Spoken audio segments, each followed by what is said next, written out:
Hello everyone, welcome back to my channel.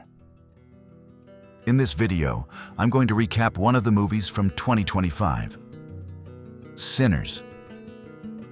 Before we begin, I'd like to wish you a happy and great day. Without further ado, let's get straight into the movie recap. The movie begins with a voiceover. There are legends of people born with the gift of making music so true and powerful. It can bring spirits from the past or future. In ancient West Africa, they called it Kriat, a gift that could heal communities, but also attract evil. Clarksdale, Mississippi. October 1932. Sammy Moore arrives at a church injured, claw marks on his face, and holding only the neck of a broken guitar. Inside, his father Jedediah, a pastor, is deep in prayer. When he sees Sammy, he invites him in and urges him to abandon music, repent, and follow God. Sammy stays silent, holding tightly to his broken guitar. He suddenly experiences a vision of being brutally attacked. The story flashes back to the day before. Sammy's cousins, twin brothers Smoke and Stack, return to Clarksdale from Chicago, having stolen money from gangsters. They meet Hogwood, a former Klansman, who takes them to an old sawmill that the twins plan to turn into a juke joint for the black community. They give Hogwood a bag of cash and warn him to stay away.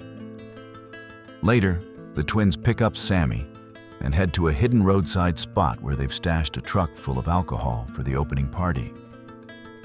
A snake appears, but Smoke kills it. After checking the truck, Smoke suggests waiting until next weekend to open the joint, but Stack insists it must be tonight. They split up. Smoke stays to guard the truck while Stack and Sammy head to the sawmill. Smoke drives into town, meets a girl, and pays her to watch the truck. He goes inside a local place to meet Bo Chow and his daughter Lisa, asking for help preparing the juke joint. Suddenly, the girl honks the horn. Smoke runs out and sees two men trying to steal the alcohol. Without hesitation, he shoots one in the back and the other in the leg. One man recognizes Smoke and begs for forgiveness, but Smoke shoots again. The townspeople watch silently. They know and respect the twins. Inside, Smoke pays Bo Chow to handle the mess and asks Bo's wife Grace to make a sign for $14.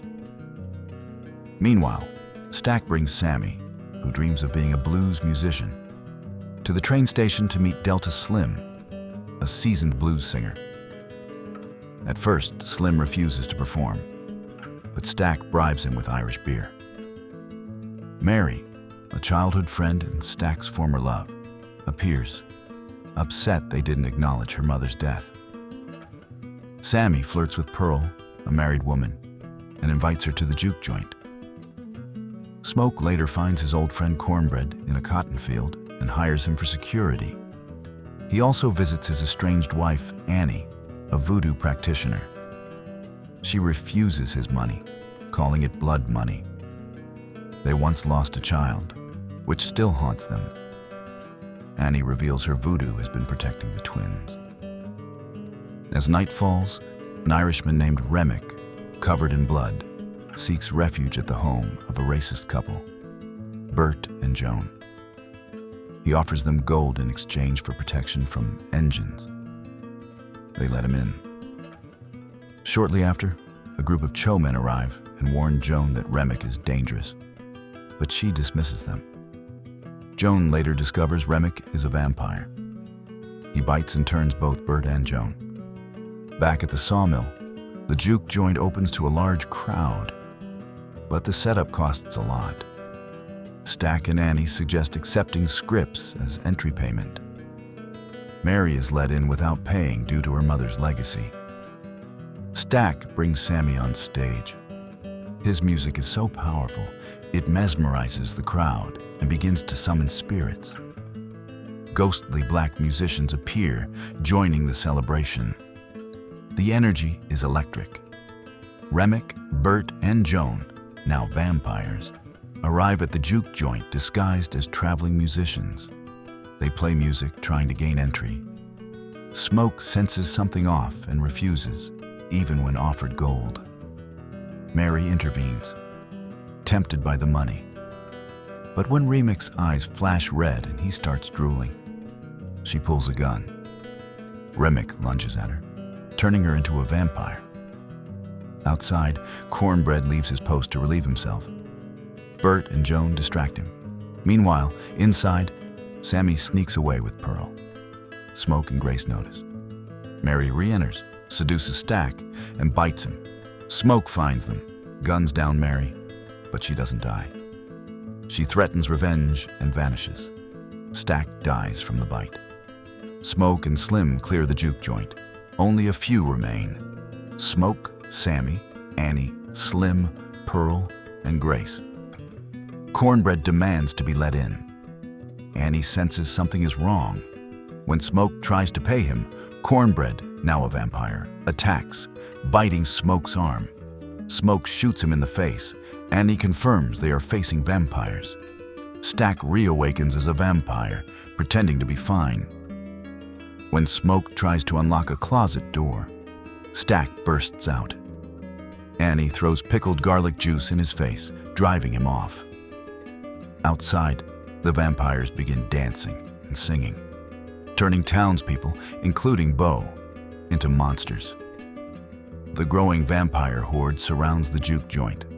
Remic reveals they were set up by Hogwood, the KKK's Grand Dragon, who planned to kill everyone. Stack confirms this after seeing it in Remic's memories. Remic, however, claims not to share the clan's beliefs. What he really wants is Sammy, believing his music can summon the spirits of Remic's lost people. Remic offers the group a deal: become vampires and escape racism and death. When they refuse, he threatens to kill Grace and Lisa. Realizing they must fight, the survivors arm themselves with garlic, guns, and stakes. Grace courageously charges Bo and sacrifices herself by burning them both. Slim cuts his arm to lure vampires into a trap. Pearl is fatally wounded in front of Sammy, who is devastated. In the chaos, Annie is bitten and asks Smoke to stake her before she turns. He does, heartbroken. Stack and Mary, watching from a distance, feel a flicker of humanity and grief. Smoke and Stack engage in a brutal fight. Outside, Remic attacks Sammy, slashing his face, matching the scar seen earlier. Sammy fights back, stabbing Remic in the skull with his silver guitar piece. Smoke appears and drives a stake through Remic's chest. As the sun rises, Remic bursts into flames. In this way, movie ends here. Thanks for watching. Like and subscribe for more interesting movie recaps.